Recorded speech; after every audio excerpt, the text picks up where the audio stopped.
Hello students, welcome to जुमाक्सा classes. आज अपन बहुत इंपॉर्टेंट करंट अफेयर पे डिस्कस करेंगे जो है कोहिनूर डायमंड। तो आपको मालूम होगा कि हाल ही में कोहिनूर डायमंड की वापसी को लेकर बहुत जगह से क्या हो रही है, मांग उठ रही है। तो उसको देखने की कोशिश करेंगे। अपन देखेंगे कि कैसे ब्रिटिश की जो कॉलोनी थी उसने सिर्फ कोहिनूर डायमंड लेके गए भारत से, या भारत पर और कुछ भी नेगेटिव इंपैक्ट डाला कि भारत का भविष्य लेके चले गए। फिर उसके बाद अपन बात करेंगे और कौन सी कीमती वस्तुएं हैं जो विभिन्न देशों की हैं, जो ब्रिटेन के म्यूजियम में रखी हुई है, उनके बारे में बात करेंगे। आपकी जो भी क्वेरी हो इस ईमेल आईडी में आप सेंड कर सकते हैं। ये हमारा इंस्टाग्राम है और ये हमारा टेलीग्राम चैनल है, इसे जरूर ज्वाइन कीजिएगा ताकि आपको हमारे अदर वीडियोस की लिंक प्राप्त हो सके। तो चलिए स्टार्ट करने से पहले इंडेक्स देख लेते हैं। मैं आपको बता सकता हूं कि अभी ये न्यूज में क्यों है। तो जैसे मैं आपको बताऊंगा कि अभी क्वीन एलिजाबेथ 2 का क्या हो गया है, डेथ हो गई है, जिसके कारण ये जो मुद्दा है दोबारा से उठ रहा है, क्योंकि उनके जो ताज में कोहिनूर था, अब उसको लेके आगे कौन पहनेगा, कैसे जाएगी चीजें, उस पर बात करेंगे। उसके बाद अपन बात करेंगे कि कैसे डिमांड उठ रही है ईरान की, अफगानिस्तान की, पाकिस्तान की, इंडिया की, उसको वापसी को लेके। अभी ट्विटर में सब लोगों की मांग चल रही है कि कोहिनूर को भारत वापस लाना चाहिए, उसके बारे में बात करेंगे। फिर देखेंगे कि भारत सरकार ने कैसे कैसे उसकी डिमांड करी है, कब कब करी, और कैसे ब्रिटेन ने उसके लिए मनाई कर दी है। फिर उसके बाद लास्ट में अपन देखेंगे कि और भी जो प्रीशियस स्टोन है, प्रीशियस चीजें हैं, उनको कैसे ब्रिटेन अपने म्यूजियम में रखा है, इजिप्ट से ले गए, ग्रीस से ले गए, उन सब पे बात करेंगे। और लास्ट में मैं आपको बताऊंगा कि वे अहेड क्या हो सकता है, इस तरीके की बातों पे बात की जाएगी। तो देखिए, जैसा कि मैंने आपको बताया कि अभी जो है महारानी की डेथ हो गई, जिसके कारण ये मुद्दा जो है बहुत ज्यादा चर्चा में है। उसके बाद क्या बोलते हैं, कोहिनूर आपको मालूम होगा कि मोस्ट वैल्यूएबल डायमंड है, कितने कैरेट का यहाँ पे लिखा है, आप पढ़ सकते हैं और ये आप हिंदी में भी देख सकते हैं।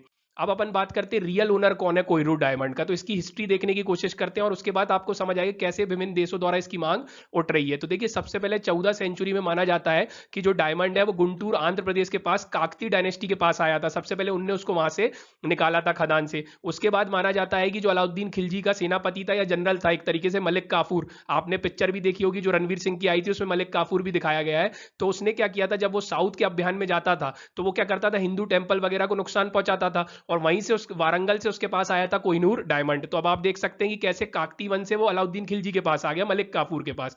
फिर मलिक काफूर के पास से कैसे वो मुगल एम्पायर के पास पहुंचा, मुगल एम्पायर में किसके पास, शाहजहां के पास आया था, शाहजहां ने अपने तख्ते ताउस में उसको लगवाया था। फिर आपको मालूम होगा कि मुगल रूल में आगे जाके आया था मोहम्मद शाह रंगीला। उसी के समय कौन आया था, नादिर शाह आया था, और नादिर शाह के आक्रमण के दौरान वो तख्ते ताउस भी ले गया था और शायद कोहिनूर का हीरा भी निकाल कर ले गया था। तो इस तरीके से कोहिनूर का हीरा पहुंच गया वहां पे।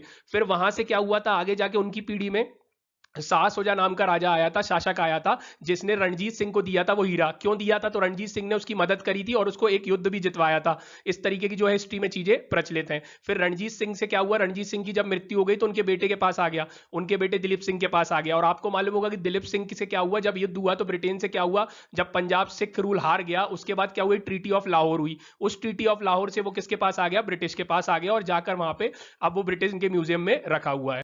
यहाँ आप हिंदी में भी देख सकते हैं। अब अपन बात करते हैं, यहाँ आप देखिए रीड कर सकते हैं, महाराणा रणजीत सिंह से दिलीप सिंह का रूल आया और उससे क्या हुआ, डिलीवर्ड हो गया क्वीन विक्टोरिया को। आप देखिए अभी कहाँ है कोहिनूर का हीरा, कहाँ पे देखा जा सकता है। तो आपको मालूम होगा जो कोहिनूर का डायमंड है वो अभी रखा हुआ है टावर ऑफ लंदन में, ज्वेल हाउस में रखा हुआ है, वहां के म्यूजियम में रखा हुआ है, और वहां लाखों दर्शक रोज उसको देखने के लिए जाते हैं।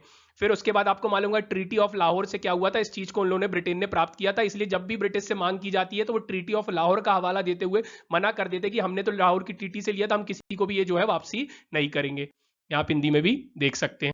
अब अपन बात करते हैं कि इसको अभी कर्स्ड क्यों माना जा रहा है, अभिशाप क्यों माना जा रहा है, या पाप क्यों माना जा रहा है। तो देखिए क्या है, अब आपको जैसा मैंने बताया, आपने हिस्ट्री देखी कि कितने राजाओं से होते हुए कोहिनूर का हीरा जो है ब्रिटेन पहुंचा। तो उसके लिए बहुत सारे युद्ध लड़े गए, बहुत सारे मतलब कहीं ना कहीं क्या हुआ, बहुत ज्यादा फाइटिंग हुई। तो इस फाइटिंग को लेकर इसको कहीं ना कहीं गलत माना जाता है, इसलिए इसको किसी लेडी के हाथ में दिया जा रहा है, और माना जाता है कि यदि कोई मैन इसको धारण करेगा तो वो बैड लक होता है। इसलिए अब चर्चा ये चल रही है रिसेंटली कि जैसे क्वीन एलिजाबेथ की डेथ हो गई तो अब उनका जो है सन बनेगा राजा, तो उनकी जो वाइफ है उनको दिए जाने की बात चल रही है।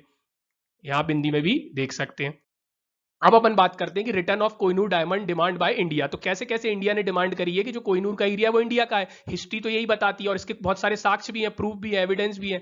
तो उस आधार पर भारत ने कई बार डिमांड करी है। देखते हैं अपन कौन कौन सी डिमांड की है। तो देखिए, सबसे पहली डिमांड करी थी अपन ने जब अपन आजाद हुए थे इंडिपेंडेंस के टाइम पे। फिर दूसरी डिमांड अपन ने उठाई थी, सेकंड रिक्वेस्ट 1953 में, है ना, क्वीन एलिजाबेथ से क्या किया था, उनका जब कोरोनेशन हुआ था तब भारत ने, सरकार ने मांग उठाई थी। लेकिन क्या हुआ, उनने बोल दिया था नॉन नेगोशिएबल है, हम वापस नहीं करेंगे, क्योंकि हमने ट्रीटी ऑफ लाहौर से इस चीज को प्राप्त किया है। उसके बाद आप देखेंगे 2000 में फिर से मांग उठी थी, इंडियन पार्लियामेंट में एक लेटर साइन हुआ था कि वापस लाना है इंडिया में कोहिनूर को, इस टाइप के वो लोग इलीगली तरीके से ले गए थे। तो इसको भी क्या कर दिया था, ब्रिटिश ऑफिशियल ने मना कर दिया था और उनने बोल दिया था कि पाकिस्तान भी मांग कर रहा है, अफगानिस्तान भी मांग कर रहा है, और भी देश मांग कर रहे हैं, इंडिया भी मांग कर रहा है, तो ऐसे में कैसे पता लगाया जाए कि उसका ओरिजिनल ओनर कौन है, उस जेम का ओरिजिनल ओनर कौन है डायमंड का।